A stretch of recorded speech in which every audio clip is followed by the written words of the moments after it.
crowded quarters, and we are simply following their orders. Ow! It is an order to which I agree. She is companion favorable to me. It is not my fault if love twixt our men is not repeated twixt us two again. I too accept pleasure with no end. I won't refuse a hand held out as friend. And if a hand should be held out in love? That is another matter you speak of. In that, the risk is greater. I'm less bold. But sure, his recent efforts to enfold you to him through that ransom have cajoled. Oh no, I fear I'm still left rather cold. While I appreciate how he secures me, 'tis but a certain way which reassures me. And while I often laugh deliriously, there are some things that I take seriously. See, if your master thinks that I've been taken by simply paying out, then he's mistaken. My price cannot be reckoned with his cash.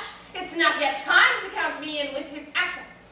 And don't suppose in some affair he'll know me, unless we have a certain ceremony. That is precisely how the man will want it. He longs to plight his troth, not just to flaunt it. And I, in such affairs, would not take part had any other thought been in his heart. I'm ready to believe once I might see, and yet I doubt his father shall agree. To change his mind shall be my only mission. The similarity of our position should draw the two of us together, for we both have these obstacles to weather. At least you have the benefit of birth, with parents who have names one might unearth.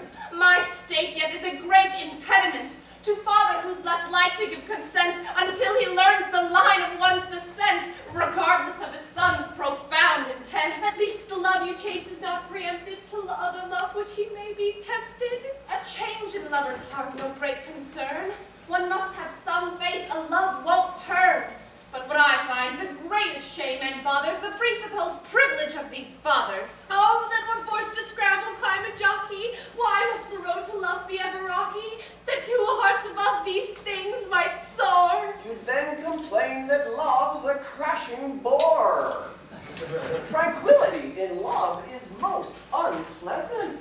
Though it may seem appealing for the present, the ups and downs of life give it a pleasure, as obstacles enhance the love we treasure. Oh, good Scapin, you must tell the account of the amusing way you did surmount all the objections of that silly miser, to leave him excuse lighter but no wiser.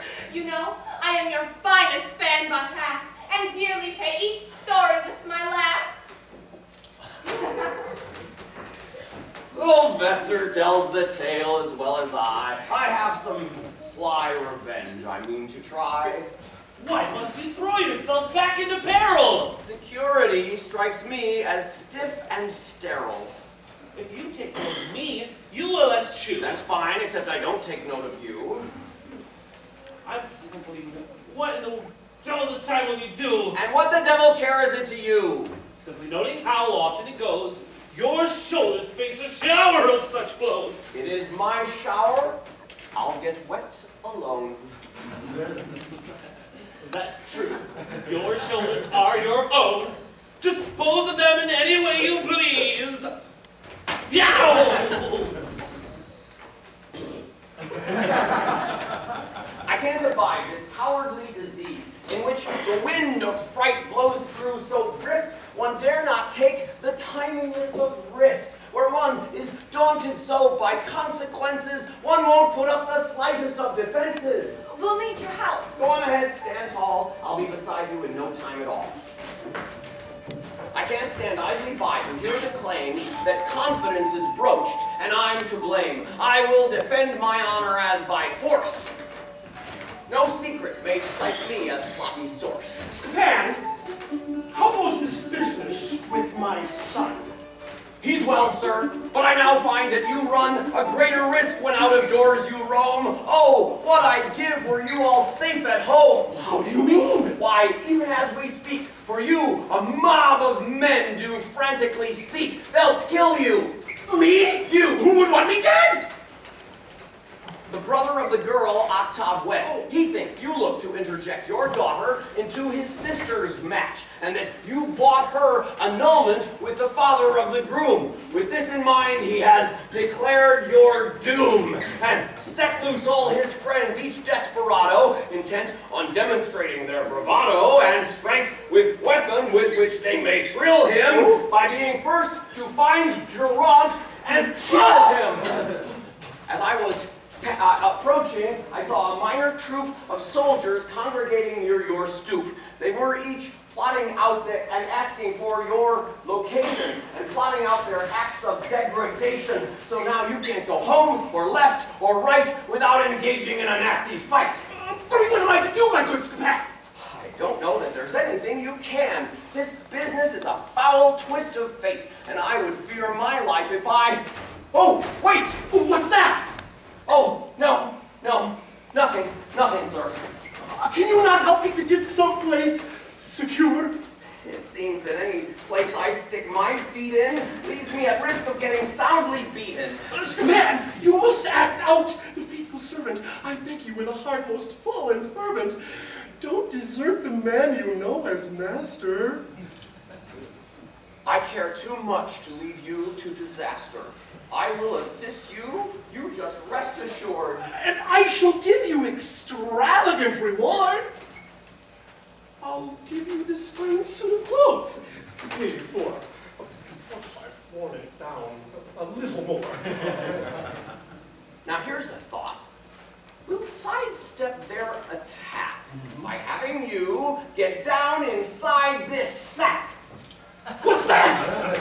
Oh, nothing, no one there. I was just saying that our only prayer is getting you to hide inside this sack, where I might lug you home upon my back. We'll pass right past the thugs in perfect peace and bar the door and send for the police. Oh, that's an inspiration. Yes, you'll see. We'll give these brutes the slip. Leave it to me.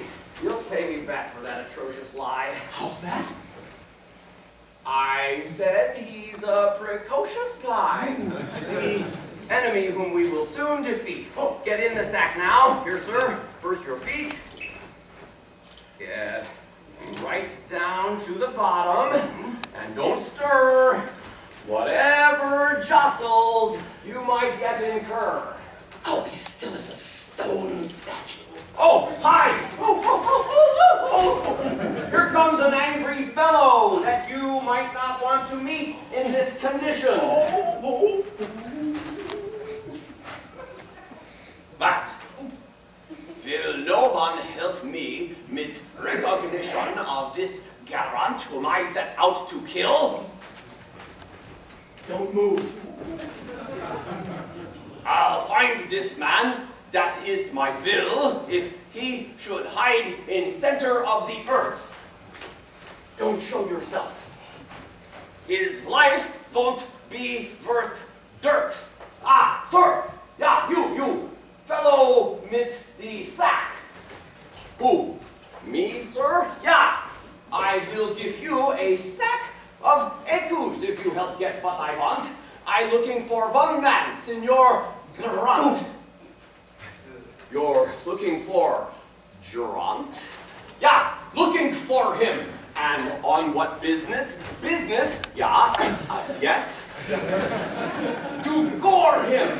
I want to beat his brains with this here stick. Oh, sir, I fear I can't help you to lick a man like him. He merits not your taunt. You won't help me find knavish bum Geronte. Geronte is not a bum and not a knave. Your language, sir, may sound all brash and brave, but I suggest you sing another tune. You dare to talk to me like some spittoon? I simply ask you speak with more respect. You are some friend of his, I do suspect. Yes, sir, I am a friend of his. That's good.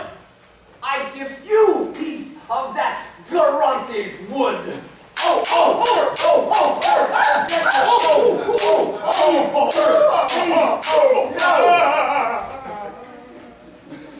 Well, that may show you what I have in store for your good chum. Farewell.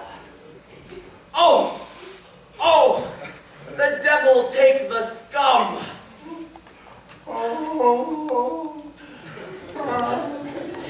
Scapin, I'm dead. I can't go on. Oh, sir, I'm black and blue. I'm nearly gone. Oh, so, Scapin, 'twas me the villain thrashed. Oh, no, sir. 'Twas my body that he bashed. Not possible. I took the blows till I couldn't take them no more. I feel them still.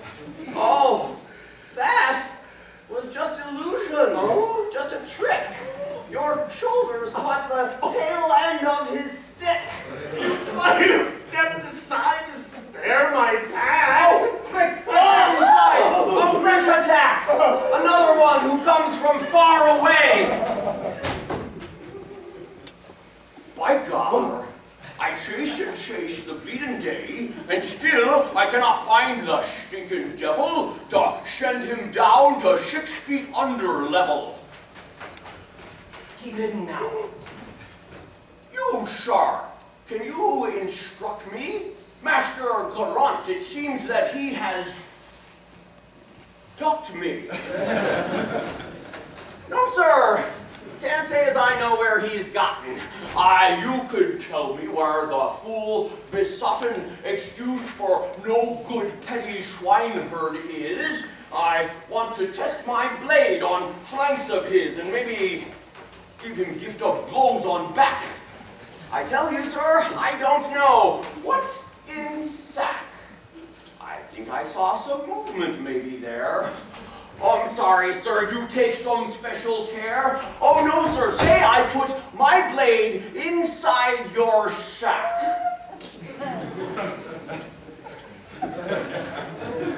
With what, think you, it might collide? Oh, sir, you don't want to do such a thing. Then show me what it is there that you bring. I tell you, sir, I can't. What's that you say you can't? You have no business in my sack. You shan't. You knave. You tell me what I want to know. It's nothing, sir. A little pile of clothes. I'd like to see these clothes of yours, I think. Oh, no. They're moldy. Truly, sir. They stink. I want to see your sack. I think I shall. And I say you can just go straight to hell. I'll beat you with this stick upon your shoulders. I don't care if you crush me with big boulders. You joker, you. Take this, you rascal slouch.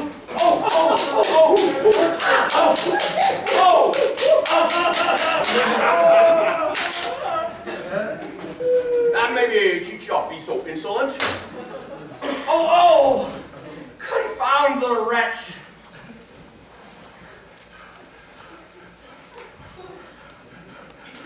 I'm dead.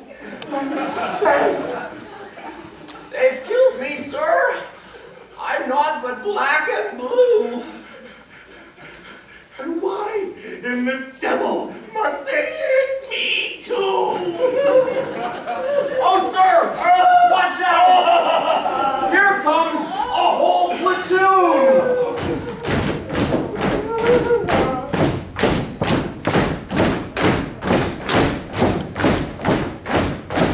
Come on, men! We must find that big buffoon. Look up, look down, if he is here, we'll find him. We'll slash his throat, chop him up and grind him. Look up, look down, if he is here, we'll find him. We'll slash his throat and chop him up and grind him. Look up, look down, if he is here, we'll find him. We'll slash his throat and chop him up and grind him. All right. We'll split up here and count the circles. There he is. I'll bet he's pretty nervous. Now, go, go, go! Yes, sir. Go left, go right. You look down here. Oh, look where it's more light. Keep out of sight. Yo, boys. Here's his valet. Come here, you rogue. today. Oh, please, sirs, do not hit me with your sticks. You answer well, boy, or we'll take our licks. We want your master, where you got him hid. Speak up now, eh? What say you? God forbid we might have to get rough. Well, what you want? Oh, gently, gentlemen, give us Geronte. I'll never give my master up to foes. Perhaps you'd like a rain of cudgel blows. We might arrange it. Yeah, give him what for. I don't care if you might declare a war. I'll take you all on. Go on, do your worst. All right, you let him, but I'll be the first. Go on, I dare you. Now, boys, have a heart. I have to give you all an equal start. Just stand behind this line, and then on 3. I'll go on then. Oh, we will, sir. 1, 2, flee!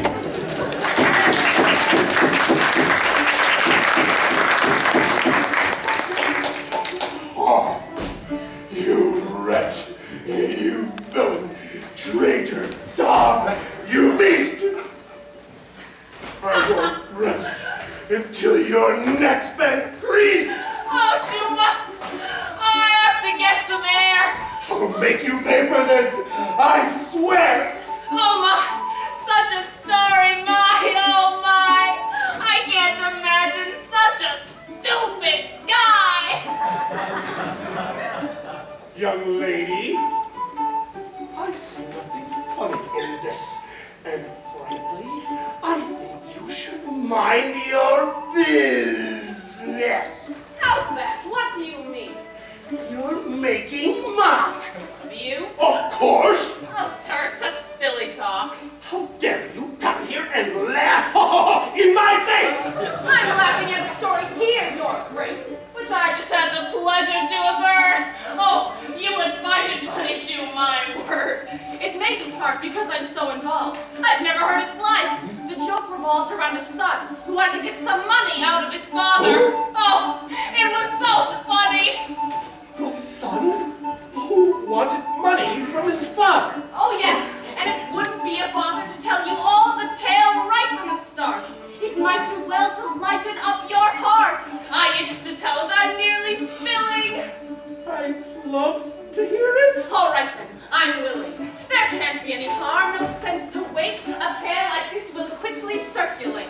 A life with gypsies was my youthful shame. Some fortune tellers, some another name. Arriving here, a young man came in view, and like the rest, thought all he had to do was say the slightest word to win my heart. But I was not some silly little tart, and he was quickly turned from his mistake. He then applied to see what it would take to win my freedom from the gypsy band.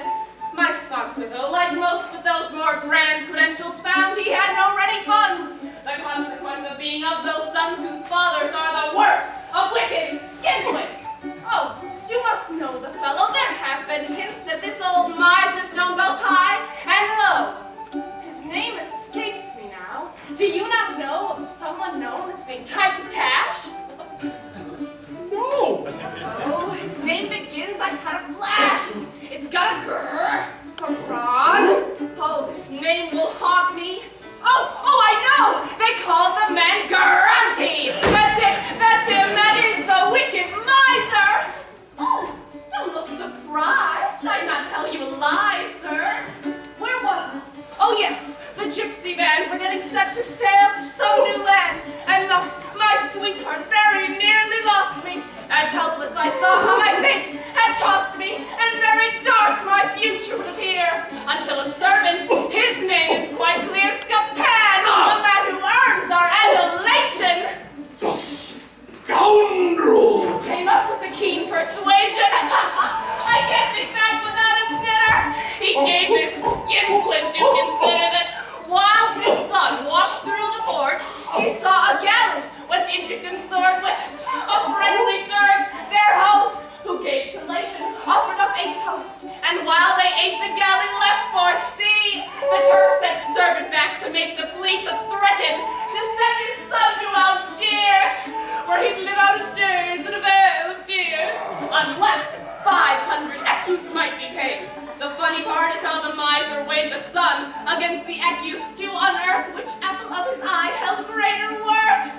500 ecus were 500 knives, and if he'd held 500 children's lives, he'd still have hesitated and so winced before he would be thoroughly convinced, for he could not bring himself to part with that which he held closest to his heart.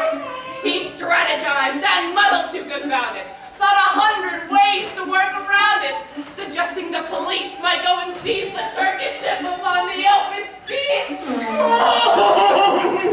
Or that the Turk might trade son for ballet until he raises funds he wouldn't pay. And then he tells the servant, pay his foes by setting up a pile of ratty clothes.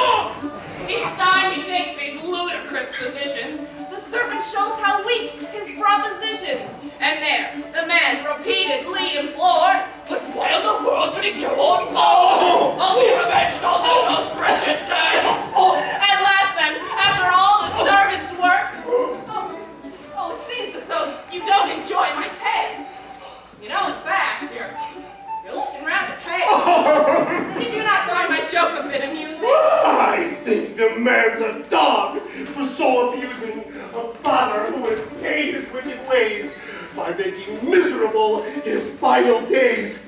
And the gypsy girls, brazen scatterbrain, debauching boys and bringing pain to upright families, debauching boys, and the servant that man employs will find himself relieved of his position while falling to a rather grave condition.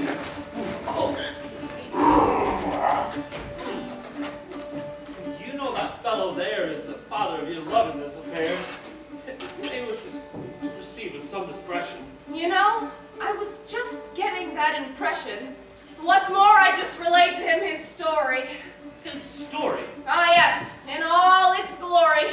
It's simply I was aching to repeat it. So, to his own depiction, he was treated. So much the worse for him. What can it matter? Can you not shut your mouth and cut the chatter? Oh, what sort of gossip's tongue must a woman bear to spread such news upon her own affair? Would he not hear it somewhere on his own? Sylvester! No, I hear my master stone.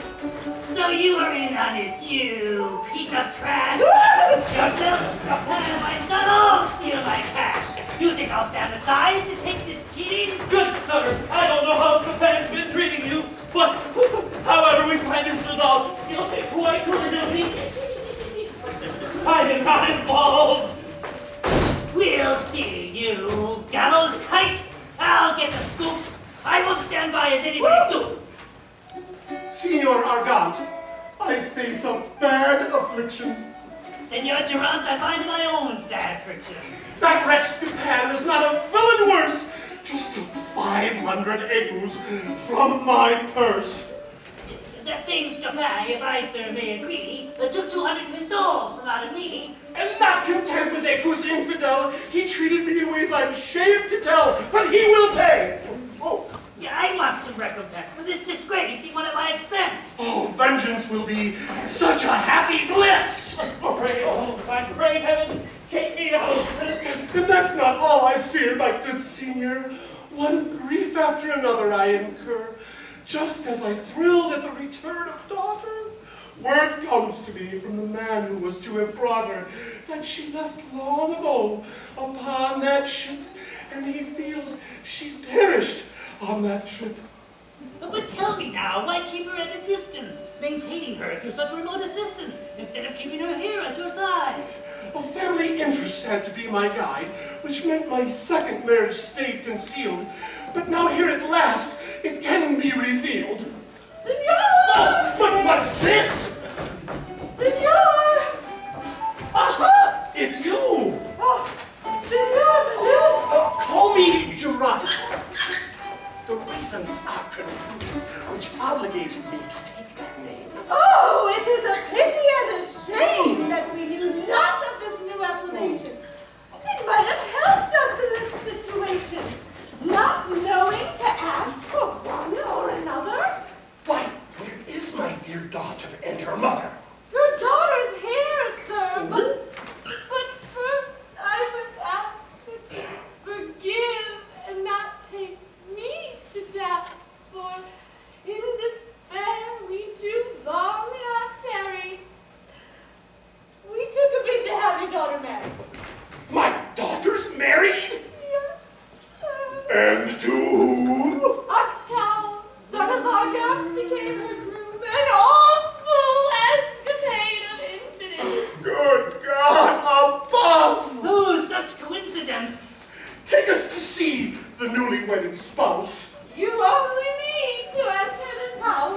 Lead on. Come with, then, Senior!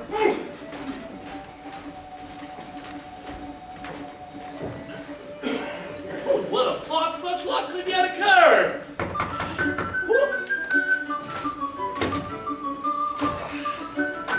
Whoa, Sylvester, what's the situation?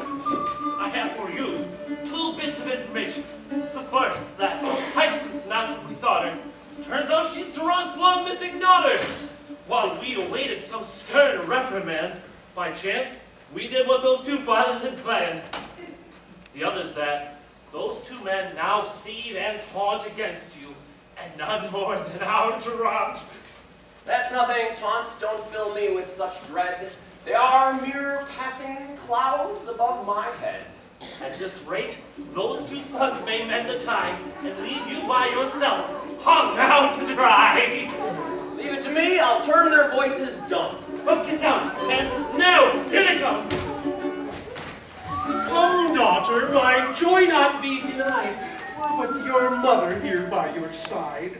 And here's Octave, just in the nick of time. Come, my son, and share this most sublime festivity to celebrate your wedding. No, Father, I see where this is heading. All of your plans to trap me are in vain.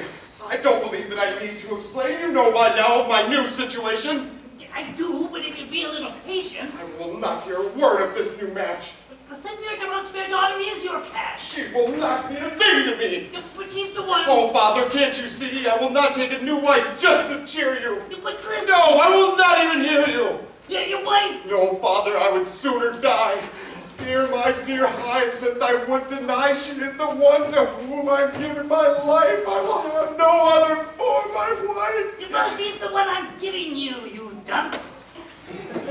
You'd realize if you'd but listen one. Octave, this is the father that I missed, and now our troubles no longer exist. Let's go inside and talk in peace. I beg you, sir, that you not yet release me from the company of this most dear companion you see beside me here.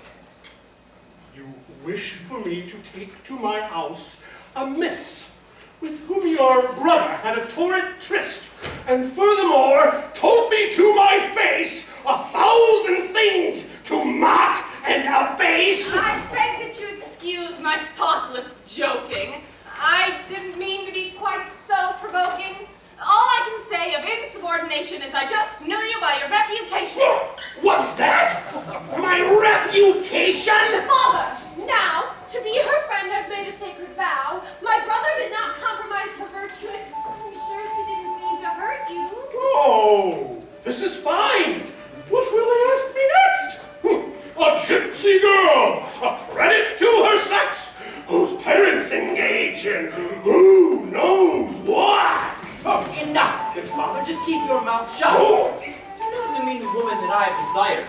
The people from whom she was just acquired have revealed to me that she is from this town, and that her family was of renown. At age 4, they stole this girl away, and on her wrist was a bracelet here, which may help us to find the parents of the girl. Alas, my thoughts are in such awful swirl. This bracelet shows the girl whom you engage, his daughter, whom I lost at just that age. Your daughter? Yes, Oh. yes. And now I see the features that relate the girl to me.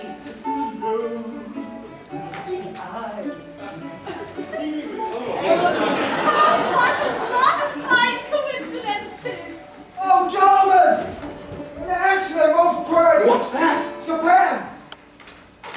Like to break his head. I fear, sir, that your wish has been obeyed. While walking where some bricks were being laid, a mason hammer dropped upon his head. It broke his bone, his brains spilled out, he bled. For you wouldn't let us care for him. Instead, he wished to see you here. He may be dead. Where is he? Here he is! Oh, good friends! I hear that, my final breath expands, and that, the Maker now intends to bring my scheming ways to bitter end.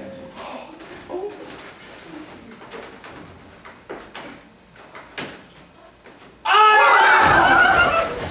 didn't want to die.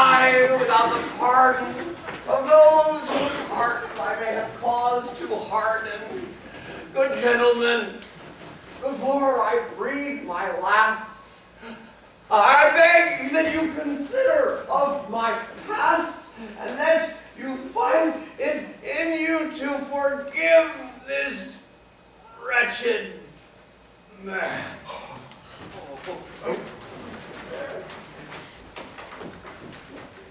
I deserve to live, and so my soul might sleep and not go haunt.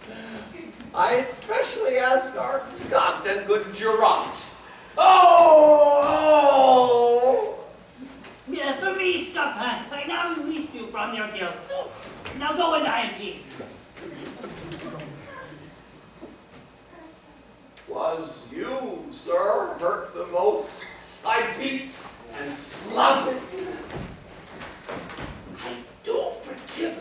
Let's say no more about it. It was a wicked trick. Those cudgel blows. It never happened. You just suppose.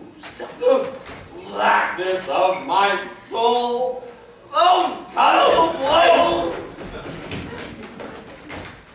Be quiet. I no longer now oppose. Such goodness.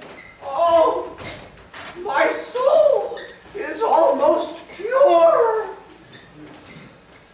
But I must ask, senor, are you quite sure that you forgive those awful cudgel blows? Yes, sir, please. Let's no more air these woes.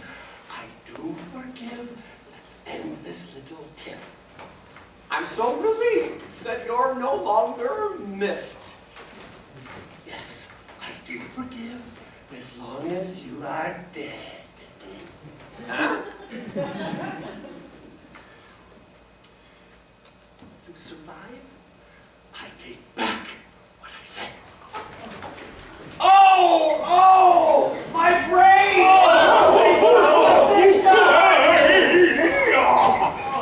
And you, Geronte, forgive without condition.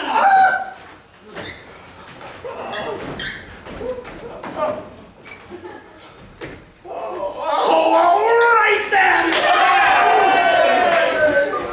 Good, let's all go to eat and revel in our joy, full and complete.